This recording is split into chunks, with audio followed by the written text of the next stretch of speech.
Hello guys and welcome to Alex Beyond Border. We have another channel also dedicated to the Philippines. You can find the link in the description down below if you want to go and explore a variety of videos about the Philippines. But today on Alex Beyond Border, where are going to be vlogs with me and exploring the whole world.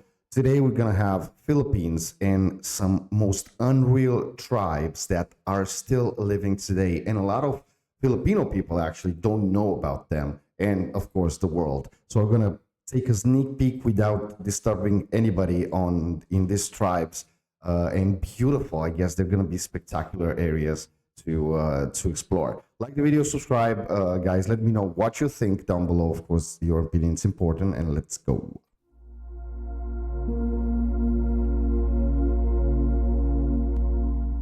Beneath the emerald canopies Wow. and across scattered islands of the Pacific, the Philippines holds stories older than time itself. Here, mountains cradle hidden villages, rivers carve lifelines through dense jungles, and coastlines whisper of voyages guided only by the stars. Within this vast archipelago, tribes endure as guardians of memory, carrying the voices of ancestors in their rituals, songs, and traditions. They are living echoes of resilience, bound to land and sea in ways untouched by centuries of change. This journey leads us into their world, where history breathes through landscapes and culture survives in harmony with nature's raw beauty. High in the Cordillera Mountains, where clouds drift low across emerald ridges, Ifugao. the Ifugao carved their legacy into living stone and soil. The Banawe rice terraces rise in endless steps, climbing the mountainsides like stairways to the sky. Each terrace Look was at cut that by beauty. hand, shaped over centuries, with patience and strength, transforming sheer slopes into fertile fields. In these heights, the land itself became an ancestral monument, a vast green amphitheater sustained by the rhythm of rain and spring. Yet behind their beauty lies struggle. The mountains were steep, the earth resistant, and survival demanded more than labor. It required unity. Through rituals to the spirits and guidance from elders, the Ifugao endured. Their terraces are not just farms, but a covenant with the land, a delicate balance of water, stone, and living faith. Flooded paddies mirror the heavens, while every harvest binds the people deeper to the memory of those who first shaped the hills. Centuries passed, storms swept through, and empires rose and fell beyond these ridges. Yet the terraces remained. They became both shield and lifeline, feeding generations while declaring the Ifugao's resilience against time. Today, they stand as an eternal dialogue between humanity and nature, etched across the mountains like a sacred script. To gaze upon them is to witness more than agriculture. It is to see history alive, a civilization woven into earth and sky. The Ifugao remind the world that greatness is not only measured in stone temples or golden palaces, but also in the quiet endurance of people who turned mountains into gardens that will outlast centuries.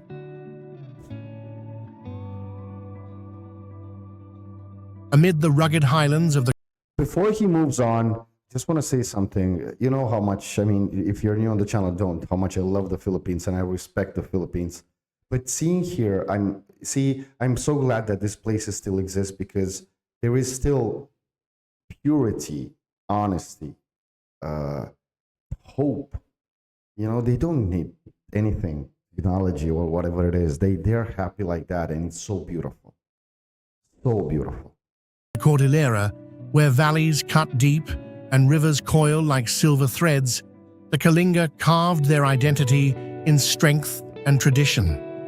Their villages cling to mountain slopes, bound together by kinship and the spirit of resilience.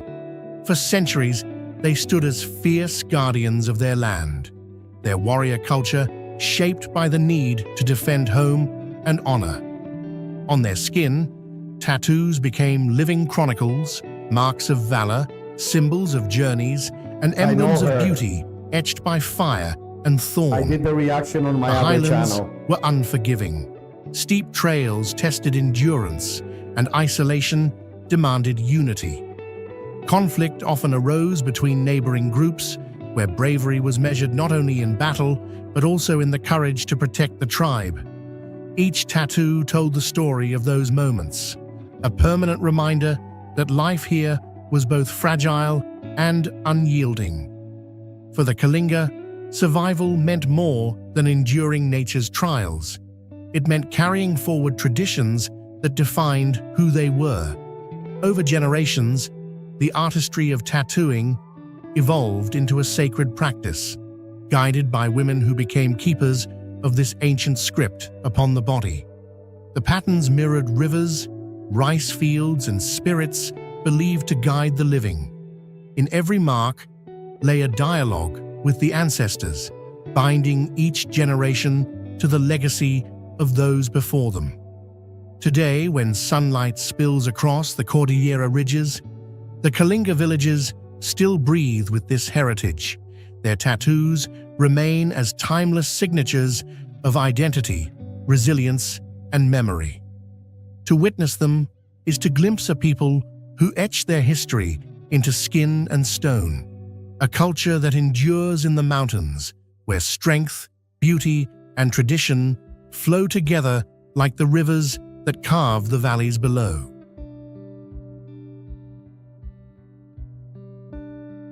High upon the steep ridges of the Cordillera, where clouds cling to the peaks and rivers glimmer far below, the Igorot have lived for centuries as children of the mountains. Their world is a landscape carved by hand, where That's rice so terraces beautiful. Look at rise that. in layered steps, echoing the shape of the earth itself. Each stone wall, each channel of water, carries the memory of ancestors who tamed the slopes, turning raw wilderness into living fields that sustain both body and spirit. The mountain life was never gentle. Steep paths separated villages, storms battered the harvest, and the soil demanded endless labor. To endure, the Igorot wove rituals into their survival, offering prayers to unseen guardians, honoring the cycles of planting and reaping, life and death. Ceremonies rose with the smoke of fires, echoing with chants and the beat of gongs, binding the people to their land and to one another.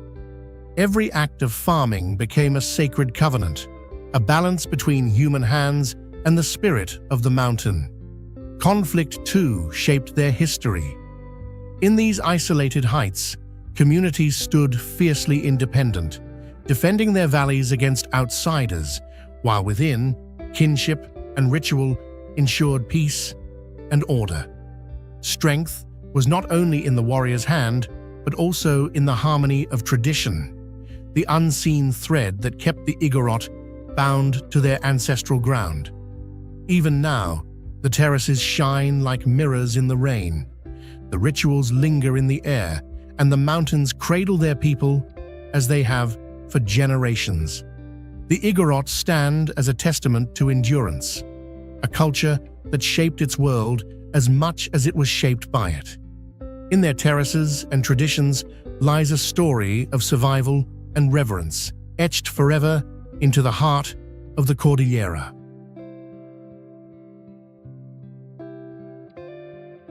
In the shadow of Think about something. I was watching how happy the people over there were, even if I'm sure they're struggling with a lot of things. And I know that the Filipino people are like this, not only here in these remote places, but in Manila or whatever, Cebu and so on. But still, that smile, it's contagious and it teaches you something. It teaches you that life, it's something else that, at least I'm going to talk for me or people that live in cities, whatever, are worried about. So seeing all this, I'm so glad and grateful that the Filipino people, country, exist, because it's not only for the resilience and inventivity and creativity and musically and so on, but for how complex and beautiful it is, and that it still have valor in what they believe and how they go through life, you know. Volcanic slopes and deep within the forests of Luzon Aeta. dwell the Aeta, among the earliest children Aeta. of the Philippine archipelago. Long before kingdoms rose and ships crossed distant seas, the Aeta walked these lands, moving with the rhythm of rivers, trees, and fire.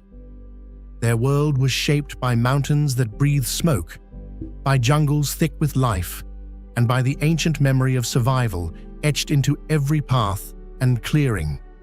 Life on these slopes was marked by challenge. Eruptions scarred the earth. Ash buried valleys, and forests demanded both knowledge and resilience. Yet the Aeta endured by learning the secrets of the land. They became masters of the hunt, skilled in tracking through silence, drawing sustenance from roots, fruits, and game hidden within the wild. Fire was their companion, used to clear and renew the forest, a cycle as old as their own presence here. In every gesture, they carried an unbroken bond with the land that sheltered them. Isolation gave rise to independence. For centuries, the Aeta stood apart, living in small groups where kinship bound them together more strongly than walls or borders. Their ways were simple, yet profound, guided by the spirits of forest and mountain, by the pulse of nature itself. Every journey across the slopes, every ritual beneath the trees, was a reminder that survival was not conquest, but harmony. Today, the volcanic ridges still rise above their world, reminders of both destruction and renewal. The Aeta endure as witnesses to a past older than history, their presence written not in stone monuments, but in the living forest and the paths they continue to walk.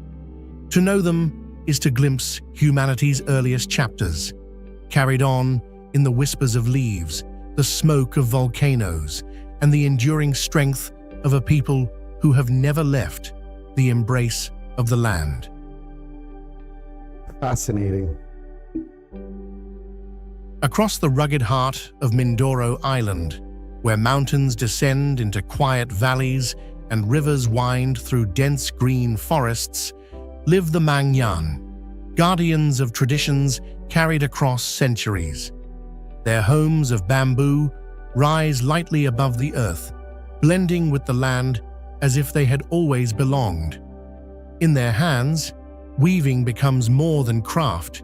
It is story and memory, patterns drawn from nature's rhythm, each thread binding past and present. Even their words once flowed across bamboo strips, etched in an ancient script that preserved prayers, songs, and the wisdom of their ancestors. Life on Mindoro was both generous and demanding. The soil yielded crops only through patience. The forests offered sustenance, but asked respect. And the mountains isolated communities into small settlements where kinship was life itself. Survival meant listening to the seasons, moving in step with rain and sun, and trusting in knowledge passed down through elders. To the Mangyan, every act, whether planting, weaving, or writing, was part of a deeper harmony, a dialogue with the land that sheltered them. Yet hardship pressed upon them. Typhoons swept through with destructive force, rivers overflowed, and the isolation of the mountains often made life precarious. But the Mangyan endured, carrying resilience in silence, answering trial with tradition. Their bamboo houses swayed, but did not fall. Their fields bent, but grew again, and their script endured as one of the oldest written legacies of the islands, a quiet testimony carved into time.